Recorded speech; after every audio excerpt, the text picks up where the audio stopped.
So today I wanted to do a quick video on mask acne. So I basically started in this industry as an esthetician because of struggling with acne, and I get it under control, and then of course I have outbreaks, but I kind of have figured out how to control acne. And then you throw into the mix these masks that we have to be wearing all the time and the super hot summers. So it's really a problem. All right, so the first problem with these masks is they create basically the perfect breeding ground for acne. It's creating like a warm, moist environment, which is where the bacteria can thrive. Okay, the second problem is that it's creating this occlusion, right, of your hair follicles and keeping all like the dirt and the oils trapped under the mask. It's not a good thing. Okay, so number one is you want to make sure that you have a cotton mask and clean it regularly, right? So you can spray it with a 70% isopropyl alcohol before you put it on, and then at night when you take it off, if you can't wash it, that would be ideal. Okay, so I could talk about acne literally forever. So in this video, I'm just really gonna focus on like the top 4 or 5 ingredients that I think that you definitely need to incorporate into your regimens to help prevent acne and to help treat acne. So number one is salicylic acid. It's a beta hydroxy acid, so it's oil soluble, so it's going to penetrate your pores deeper than an alpha hydroxy acid like a glycolic acid. You can get this salicylic acid obviously in a cleanser or like a leave-on product. Cleansing is super important. It's one of the most, if not the most important skincare step.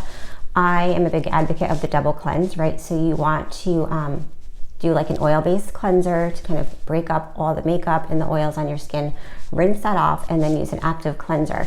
Now the active cleanser, you want to leave it on, okay, for like, I don't know, at least 1 minute, so it's penetrating in the pores. So massage it in for a minute, leave it on, then rinse it off. The salicylic acid is important because you want to get deep in the pores. It helps to really break up the debris. It acts as a mild exfoliant. It helps reduce inflammation. So it's really helping with blackheads and whiteheads mainly. So it can help to reduce oil secretions, to make you feel like less oily. My second go-to product is benzoyl peroxide. Now years ago when I used to work with dermatologists, they would recommend using a 5% benzoyl peroxide. They said to me, Jen, like 2.5% benzoyl peroxide, it's enough to like, you know, kind of piss off the bacteria, but not enough to kill it. But you know, a lot of studies say that the 2.5% is just as effective as the 5%, but personally for me, the 2.5%, like the Proactiv, it just didn't work for me, but the 5%, it does work for me. So again, in the benzoyl peroxide, they come in a cleanser and leave-on type of products. So the cleanser, again, you wanna like leave it on for a minute or two, let it really get into the pores. So the benzoyl peroxide kills the bacteria that causes that. So how benzoyl peroxide works is it basically goes into the pores, it creates this oxygenating environment, and that bacteria can't live in an oxygen-rich environment. So therefore it kills the bacteria, and it also acts as like a mild exfoliant. So benzoyl peroxide and salicylic acid together can be pretty strong combination. So it's been recommended if you're going to use a salicylic acid cleanser and a benzoyl peroxide cleanser to separate them by at least 12 hours. So you can use one in the morning and one at night. But again, that can be pretty aggressive. So you can maybe rotate and use like salicylic acid one morning and benzoyl peroxide another morning. You really have to kind of cater and see what works for you, because what works for me might not work for you and vice versa. I am pretty sensitive and not super oily, and I can tolerate using benzoyl peroxide and salicylic together. I will do at nighttime like an oil cleanse, then I'll do my salicylic cleanse, and then I'll even sometimes do like a benzoyl peroxide leave-on product. So you want to be really careful to not over dry your skin. So sometimes when you are feeling like oily or you're breaking out, you just use like non-stop drying ingredients, and that can really be a bad situation too, because it's going to make your body think that you're not producing oil and produce more oil, and then you have this like cycle of constant breakout. So you really need to find the balance and not over dry your skin. It's like the worst thing that you can do. But for hydration, it's also important. So you want to, for me, I use like a serum in the summer, a hyaluronic serum. I find that it's light enough, it doesn't cause me any breakouts, and it does help with some of like the dryness that I will get in my cheeks and under my eye. Okay, so the third ingredient I really like is vitamin B3 or niacinamide. So there's a lot of studies that say it's more effective than benzoyl peroxide and salicylic acid. I mean, I wouldn't take benzoyl peroxide or salicylic out of my regimen and just have niacinamide, but it's definitely a good addition. I have it in my sunblock, and I do have it in a couple of my serums. The number 4 that I like to use is zinc in the summer, especially in my sunblock. I use like a zinc sunblock. So zinc is great for acne. It helps reduce oil. It's calming. It's anti-inflammatory. So I highly recommend like just a full zinc sunblock. You would not be wearing a makeup because the more products and stuff that you have on your skin, and then you're occluding it with the mask, and then you're sweating, it's just clogging your pores more. But I get it. You want to wear something. So I recommend either like a mineral makeup or a foundation that has salicylic acid in it. So this way it's kind of helping with calming down the oil production a little bit, and you feel like you have some coverage. There is a sunblock, I think it's Michelle. I'll link like some products I like below that have worked for me, and you can try them out. But Michelle has a, and it's inexpensive, sunblock with zinc, and it's tinted, so and it's super matte. So that would be like a nice thing to use when it's super hot in the summer if you want like some type of coverage. Okay, so the 5th ingredient that you might want to try is a retinol. Now, I say this with caution because retinols can make you break out. They can cause drying.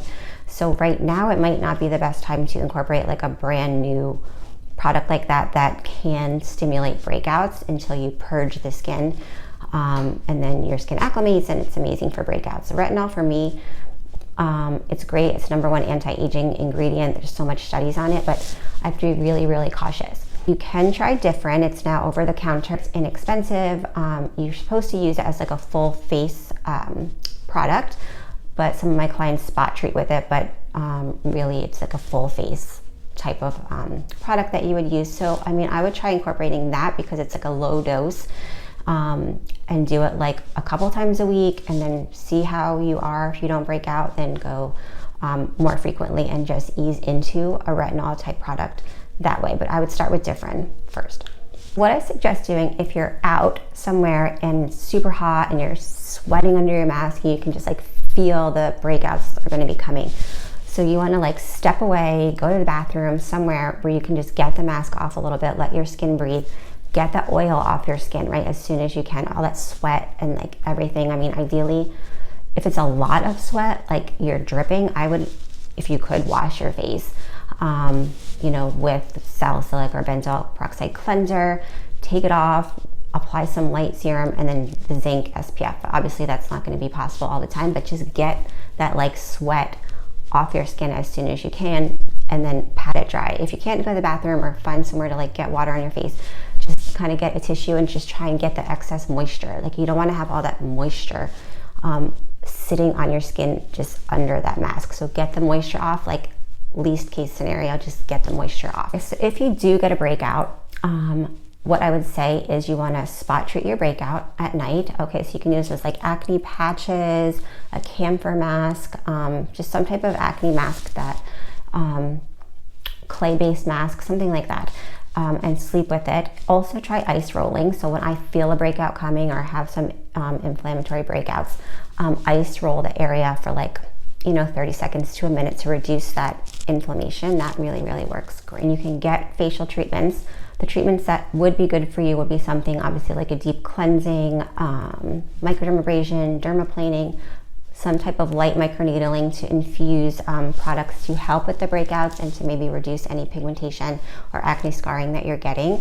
Nano infusion also to just infuse some active ingredients into the skin to really help with the breakouts, prevent the breakouts, reduce inflammation, reduce any pigmentation that you're getting from your acne scars, and then they can do some like light therapy to reduce inflammation, kill bacteria. Some are safe peels that you can ask for that won't really cause a lot of UV sensitivity. So that's another way that can help with breakouts and with any maybe spots that you're getting from your breakout. A million other ingredients that I could go on about to help, but these are like the top ones that you want to use just for acne itself, and then we can get into other videos about reducing the pigmentation and acne scars, and when you're picking at your acne and the redness. I mean, like literally could go on forever.